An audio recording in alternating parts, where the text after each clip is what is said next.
Hi guys, thanks for tuning in today. I'm going to do a quick video on how to change a tip. My cue is 7.5mm thick, so I actually can't buy a tip that fits it flush. I have to trim it, and when I've watched videos on YouTube, I don't see many videos about how to trim down something as thin as that. So hopefully, if you're watching this, you might learn something new today. I don't know if you can see, but my tip doesn't look in that bad shape. It's actually a decent size, it's fairly rounded, could do with a little bit of attention. But the last two videos that I've shot, I have miscued about 10 times in those videos, and in comparison, I've probably not even miscued 10 times in the last 10 years, so something's going wrong. I am using Teom chalk. I used it in both those videos for the first time, so it could be that, but I am thinking that it's maybe something to do with the tip, because although it looks good, it feels quite hard. I'm kind of old school. I still like Blue Diamonds and Elk Masters, which are quite soft tips. I like the feel of them. I did buy a batch of Elk Masters off eBay a while back, and I think every single tip was duff, and I was getting pingy noises and stuff like that. So I do think that I have decent tips now, but they don't seem to last as long. I don't know why that is. I'm playing less now than I ever have, but I seem to have to change my tip more regularly now. So I don't know if they've changed the way that they make them, or if I'm just keep getting dodgy batches. But what I would say is, it's the middle of winter, I'm in the middle of Scotland, and I'm in a shed that's not heated, and it feels like we've had rain for about a month now. I actually don't know whether to change my tip or build an arc, but you'll see here the temperature and the humidity. So it's saying it's 9 degrees, it's actually been in my pocket, it's about 7 degrees actually. Which has been warmer than it has recently, and 74% humidity.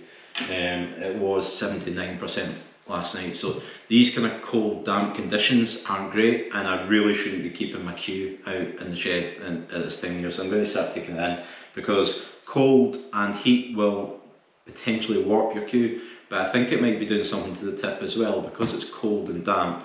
It might just be, there might just be moisture getting into the tip that's making it a bit funny. And certainly when I feel the table, the cloth is cold and damp, so that'll definitely have an impact. So I'm going to start keeping it inside from now on. And before I go inside and show you how to change this, I'm just going to hit a couple of balls.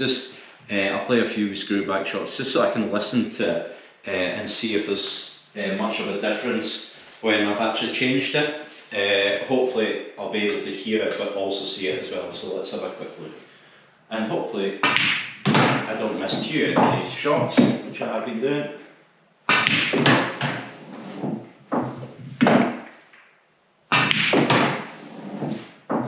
So far so good. I should probably chop my cue, shouldn't I? I'll give it a wee chop before I miscue. Can't really blame the chalk if I don't chop the cue.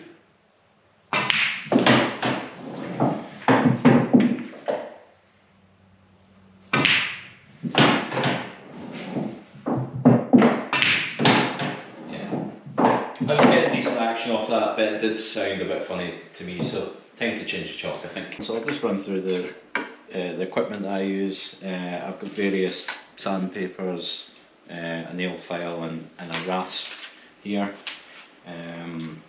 Got tips, need a sharp knife, super glue. The gel is best for it. It's less mess, but I don't have the gel, it's just a normal liquid. Bit of masking tape, chalk. I like using a sharpener for trimming the tip down, and I'll show you that once I get to that part. A little bit of steel wool just for cleaning things up, and a cuppa because it is cold out in the shed. And glasses because I'm old and I can't see things close up. So let's have a look at this now. So First of all, you want to take the tip off. I should also say you use a hard surface, so I've got the chopping board here. So lie the cue flat, and you don't want to take really press down on the tip and take it off in one go. You can turn the cue as you're doing it, and it should come off fairly easy. In fact, this wasn't that great at all, because I hardly had to put any pressure on that and it was coming off. So that might be the cause of my problems. And you'll always be left with a little bit of residue there. So let's look for this bit. So just take the knife and twist it round. Don't cut your finger, just to get all of it off. You need a nice clean surface before you stick anything else back on there.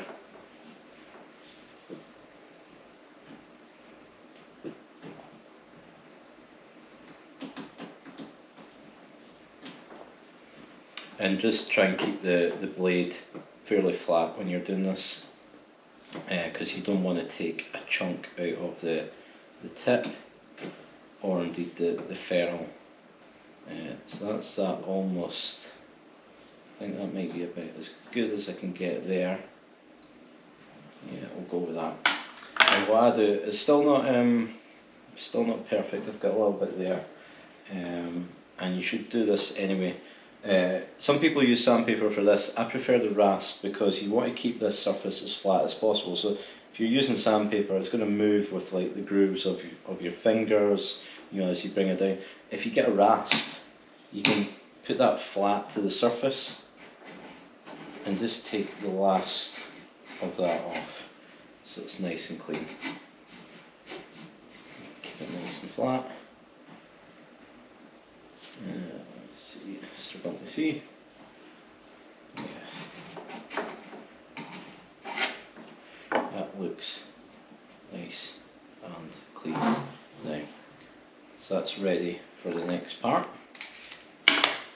So the next part is actually put on a little bit of tape and find the edge. Now, I just do this just to protect the ferrule, because it might get glue in it, and also as you're sanding your tip, it just protects it as well. Just keeps that nice and clean. There we go, twist that around. That's fine there. You need to prepare the tip before you put it on as well. So if I just put my cue to the side, I'll just take this little bag of tips. So as I said, I just use blue diamonds or elks. I can't actually remember which these ones are. They're much of a much. Some people, because they're quite cheap and mass produced, you are prone to getting dodgy ones. Some people will just drop them on the surface and listen to them. Sometimes if they're compressed too much, they'll sound quite hard. But I can never really hear much of a difference between them. So what to do is take your tip, and you want to take all that off the bottom and make it nice and flat. So I'd use a bit of a coarser sandpaper for this. So this is just one tape. I did have 80 here, that's not brought in, so I'll go with the 120. Just place your tip on it, on a flat surface, and go round in circles to take that off. Some people say go in a figure of 8. I don't think it matters too much. So in a circle you can see the glue coming off, so there's definitely stuff coming off, and you can see it's got a different colour surface now. So that's the tip ready for the glue.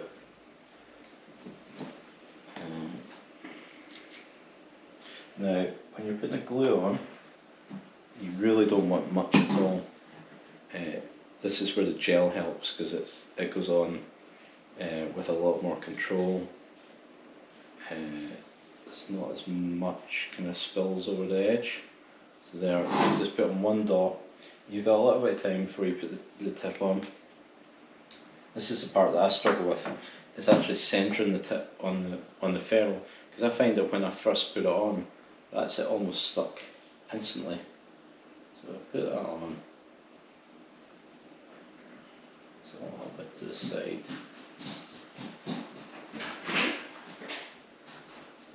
A little bit of movement, that's it fairly centred. So just push it slightly for 10 seconds.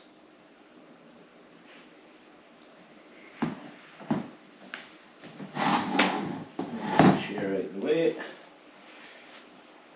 That's it, fairly solid. What I then do is turn the cue upside down on a hard surface. I've got laminate flooring, so just put a bit of pressure on there just for 30 seconds just to really clamp it down.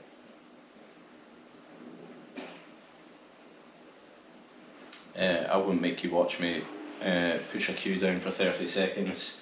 What I'll do is I'll leave it for about half an hour, and then I'll come back to getting the tip ready to be set enough for me to start sanding it and trimming it and stuff like that. So join me in 30 minutes. Right, it's been about half an hour, so the tip should be nice and secure now, and it's ready to start shaping it. You can leave the masking tape on for this, as it'll protect your cue once you are actually trimming it and shaping it, but I prefer to take it off. Because the tip's bigger than the ferrule, I need to trim it down first, and I like just to be able to see the ferrule for doing this part. Just makes it a little bit easier, and you've got two options when it comes to trimming it. I think most tend to turn the cue upside down on a hard surface, get a really sharp knife and just shave away little bits of it. I don't like to do that for a couple of reasons. First, I think you're putting unnecessary pressure on the tip against the direction it's trying to stick. So I think it actually, if anything, might loosen the glue and stuff. But also, once you've done that, you'll get jagged little edges which you then need to clean up. I think a much easier way is to get a really sharp sharpener and just trim it slightly with that. You don't want to go too much, it should come off quite easy. I'll turn that around so you can see. So I've got a little bit already, and if I just trim that, you can see it coming off. And it should make it quite easy to get it flush with the ferrule before you start doing any sanding down. So you can see I've changed the colour there already, trimmed some of it off.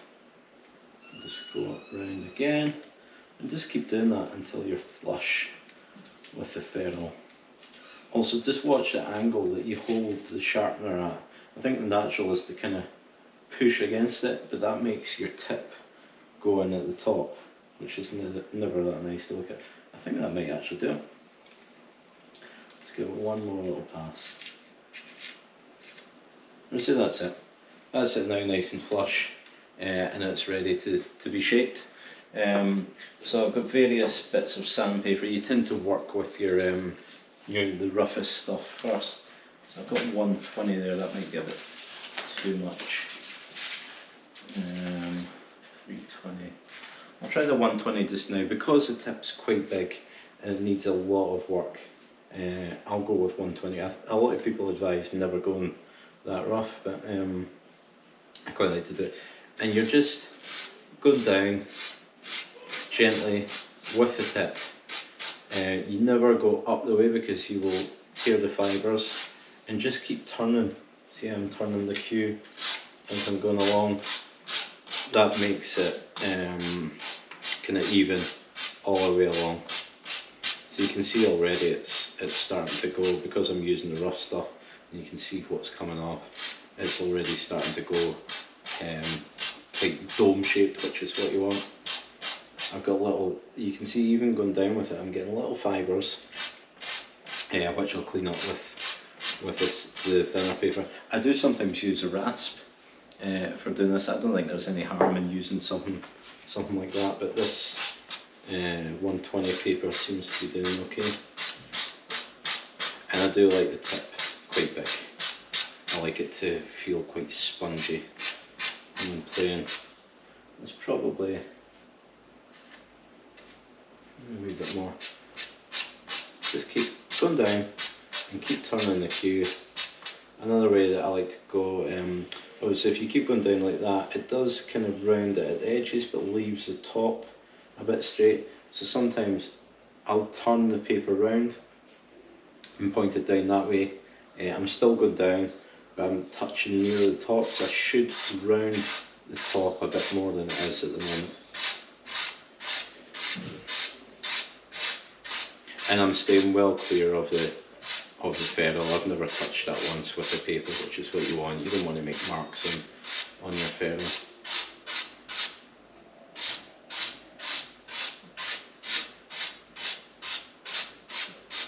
I think that will do it with that. So I'll just neaten it up a little bit. What we'll try, we'll go 320 feels a bit coarse. We'll try a 400 just now. Try the 400 first. Just to make it just a bit more smooth. Take all the little fibres away. I've got a little bit of masking tape stuck to the ferrule there, but I'll be able to clean that up in a little second.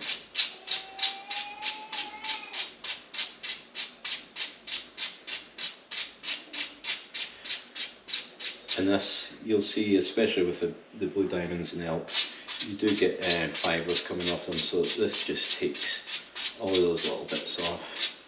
It still shapes it a little bit. You can see it's pretty blue. It's really blue tip, this one.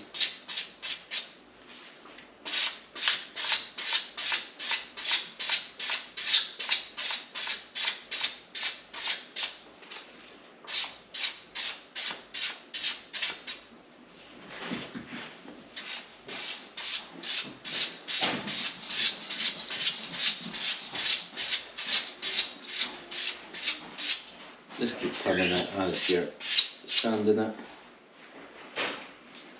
Also, I like to do it at the window. I like the natural light. I do struggle with my eyesight these days. Now that I've done that, I've got a little line there, so I'll just go round this way again just to knock that off.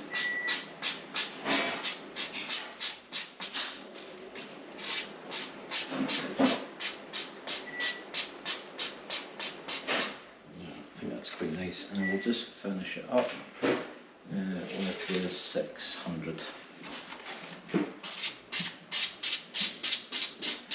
So that should just get the last of those little fibres off.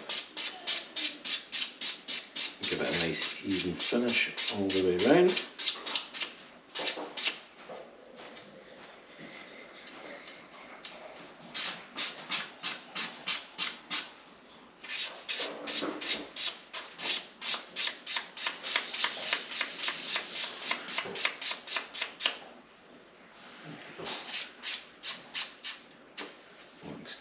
Good. Because I've got blue in my hands and there was a lot came off that, it's actually dirtied the cue a bit, so this is where the steel roll comes in. It's not as abrasive as sandpaper, so it just cleans things up nicely. So you can see that's taking that off, and you can use that on your ferrule as well, just to buff it up. Yeah, that's looking quite good. What I have seen some people do is take like a really thin strip of paper like that, and just on the tip kind of flick it and curl it round. I think that just makes it nice and rounded all the way around. I think that's probably more important if you use a Stanley knife to trim your tip, but if you're using a sharpener, you shouldn't have that problem. There. I will just get the Stanley knife back out just to get, I've got a tiny little bit of masking tape stuck there, and I can't get it off with my nail. I've got no nail, so I'll get the Stanley knife out just to get that. But as you can see, it's looking quite good. I've got some chalk in it, and that's it, ready to start playing. So I'll get back out to the shed and I'll hit a few shots, see if it feels different to the one that I just took off. Right, so there we go, that's the tip on. It looks pretty good. It's obviously a lot bigger now, or a lot, you know, kind of taller than the last one that I had on. So let's give it a try out now. We'll hit the same routine. Hopefully it feels different, but also sounds different, because sometimes the sound can be quite annoying as well, can't it? When you're playing, if you think something doesn't sound right, it can put you off, so let's try it. Oh, well, there you go, yeah. It didn't sound too different, but I've got a lot more action on that, feels good. Yeah, I'm not needing to hit this, it's hard now. Yeah, it feels quite good, so I'm happy with that. Yeah, it feels quite nice. Let's try a shot beside. Well, I think I'm going to have to have a little practice with this, because getting quite a lot of action on that.